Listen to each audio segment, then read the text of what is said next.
Welcome back. আশা করছি আপনারা সকলেই ভালো আছেন। তো আজকের ভিডিওতে দেখাবো যে এই ধরনের ট্রেনিং ফটোগুলো কীভাবে জেনারেট করবেন।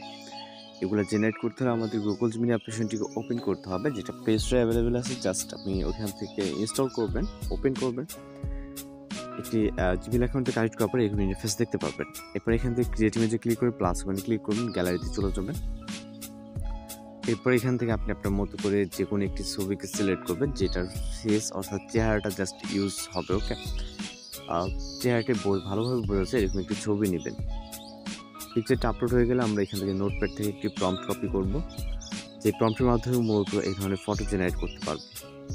প্রম্পটটিকে কপি করার পর আমরা জিমিনি অ্যাপ্লিকেশন আসার পর এখানে এটাকে পেস্ট করে এখান থেকে ফটো সহ প্রম্পটটিকে সেন্ড করব।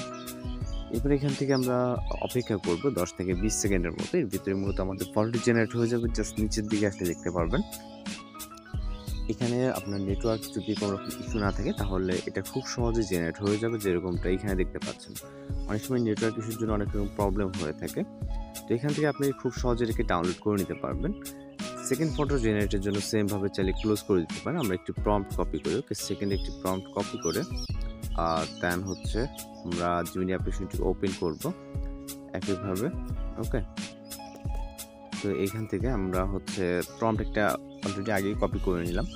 নেওয়ার পর জিমিনি অ্যাপ্লিকেশন চাইলে ক্লোজ করে দিতে পারেন, অথবা যদি ডাবল ব্যাক করেন তাহলে কিন্তু দেখবেন যে ট্যাবে যা ছিল সব কিছু ক্লিয়ার হয়ে যাবে। পরবর্তী আরও একটি পিকচার নিয়ে জাস্ট আমরা প্রম্পটটিকে মাত্র যেটাকে কপি করে এটাকে পেস্ট করে এখানে সেন্ড করবো।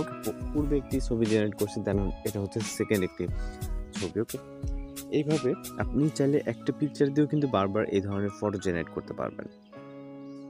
আর যারা চ্যানেল নতুন আছেন অবশ্যই চ্যানেলটিকে সাবস্ক্রাইব করে রাখবেন। প্রতিনিয়ত কিন্তু বিভিন্ন ধরনের ফটো এডিটিং টিউটোরিয়াল আমরা আমাদের চ্যানেলে আপলোড করে থাকি, জাস্ট দেখতেই পাচ্ছেন। ওকে, তো এইভাবে খুব সহজে এই ধরনের ফটোগুলো জেনারেট করে নিতে পারবেন। আর একইভাবে আপনারা অনেক ধরনের ফটো জেনারেট করে নিতে পারবেন প্রম্পটের মাধ্যমে। যে প্রম্পটগুলো এই ভিডিওতে দেওয়া থাকবে বেশ কিছু প্রম্পট, যেগুলো প্রত্যেকটা একই রকম, যেহেতু আমি আর দেখাচ্ছি না। আপনারা আপনাদের পছন্দের প্রম্পটটিকে কালেক্ট করে দেন ফটো জেনারেট করে নেবেন।